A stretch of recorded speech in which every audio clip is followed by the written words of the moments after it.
tem esse protesto de parlamentares democratas. Teve. Eu até peguei aqui as imagens que eu falei para você, né, das plaquinhas, né, na reportagem aqui do Jamil, ele destaca isso, inclusive, essa congressista Nydia Velázquez, segurando uma placa de protesto com os dizeres "Musk rouba", durante o discurso de Trump, nessa sessão conjunta no Capitólio. E aí tem várias plaquinhas falando... e criticando Musk e criticando, inclusive, o Trump. Tem uma aqui também interessante que o Jamil colocou na reportagem dele, a congressista democrata Melanie, segurando um cartaz. Isso não é normal.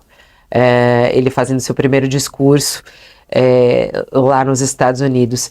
Mas, como a gente sabe, o apoio dele é muito grande. É muito curioso isso acontecendo, né, Josias? Porque tem ali ele sendo muito duro nesse discurso contra o mundo como um todo, seguindo adiante todas as suas promessas, parte dos Estados Unidos apoiando fortemente, outra parte sofrendo fortemente. O impacto e o que a gente está acompanhando são os respingos pelo mundo, e aí a gente traz a discussão do que pode vir a acontecer no Brasil, inclusive, né? Aqui no Brasil, essa possibilidade dessas taxações e o que isso vai representar.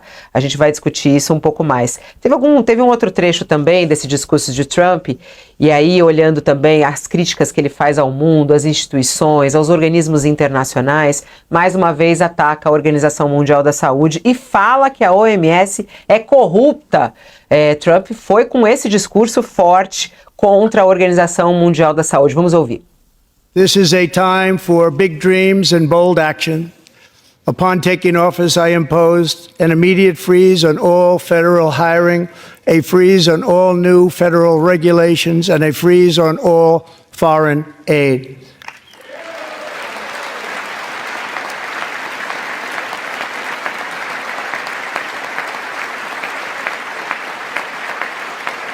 I terminated the ridiculous Green New Scam. I withdrew from the unfair Paris Climate Accord, which was costing us trillions of dollars that other countries were not paying. I withdrew from the corrupt World Health Organization.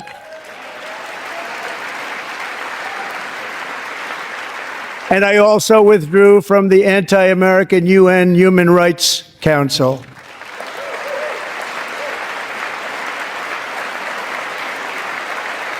We ended all of Biden's environmental restrictions that were making our country far less safe and totally unaffordable.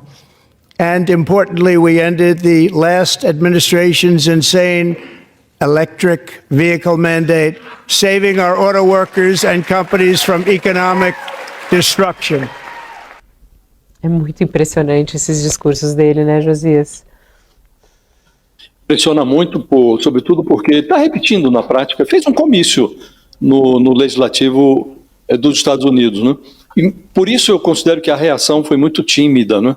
Você permitir que um parlamentar, que foi eleito, está ali porque teve votos, né, seja expulso do plenário porque protestou contra o presidente que estava fazendo esse tipo de discurso. Eu nunca vi isso. Você determinar aos agentes de segurança que retirem um parlamentar do plenário, né?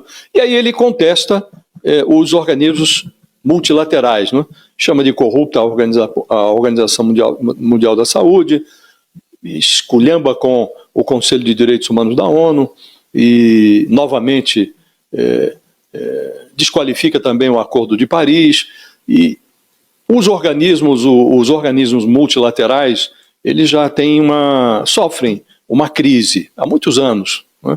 O Donald Trump potencializa essa crise. O que se imaginou é que ele poderia, a partir do questionamento desses organismos, a Organização Mundial da Saúde, a Organização a OMC, a Organização Mundial do Comércio, ONU, a partir desse questionamento ele poderia estabelecer negociações bilaterais com os parceiros tradicionais dos Estados Unidos. Então despreza os organismos multilaterais, estabelece negociações bilaterais, mas ele não está fazendo nem isso, ao contrário, ele está brigando com os parceiros tradicionais dos Estados Unidos. Então ele está impondo ao mundo um unilateralismo que é inédito nas proporções em que se apresenta na administração do Trump. E é um governo imperial, né? Ele está impondo uma lógica imperialista ao mundo, né? E o Congresso avalizou esse comportamento, porque ouviram-se mais palmas do que protestos no Legislativo dos Estados Unidos. Então, por hora, ele faz isso, ele exerce os seus pendores imperiais sem contraposição, sem contrapeso, sem oposição no Legislativo. Então, por isso ele está governando, Fabiola, há 44 dias, hoje completa a administração Trump 44 dias, ele governa sem apresentar um mísero projeto no Congresso dos Estados Unidos. Ele está governando por decreto. Evidentemente, não recebeu mandato para algumas coisas que ele está fazendo, mas o Congresso não reage, então ele é tratado pelo Trump, o legislativo, como um poder desnecessário, porque ele está governando, como disse, há 44 dias sem apresentar um mísero projeto de lei, está governando por decretos. Então essa é a realidade que está se apresentando nos Estados Unidos. E é muito impressionante que o Trump, a despeito do pouco tempo da sua segunda administração, que ele tenha tão pouca oposição. A única oposição que foi esboçada até aqui foi a oposição do judiciário, assim mesmo nas instâncias inferiores do judiciário, né?